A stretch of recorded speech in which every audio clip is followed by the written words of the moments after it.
تعرف على أجواء غرفة ملابس النادي الأهلي قبل مباراة إنبي بعد وصول الأتوبيس. أولا، أول ما اللعيبة وصلوا بالأتوبيس ونزلوا وهم داخلين أوضة اللبس، المرة دي بقى عكس تماما ماتش الزمالك اللي فات. يعني في ماتش الزمالك اللي فات كان الكل مكشر والكل كان باين عليه الغضب أو باين عليه التركيز بنسبة 100%، ولكن المرة دي بقى قبل ماتش إنبي اللعيبة نازلة بتضحك عادي من الأتوبيس، المدرب الدنماركي جيسروب نازل مبتسم عادي بقى كعادته زي قبل ماتش الزمالك كده، مبتسم وهو داخل أوضة اللبس.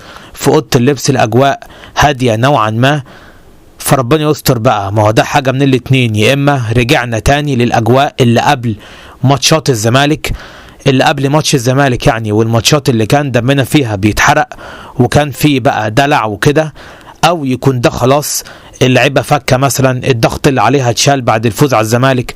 لسه بقى هنشوف ايه اللي يحصل في الماتش، ولكن المره دي عكس خالص ماتش الزمالك اللي فات.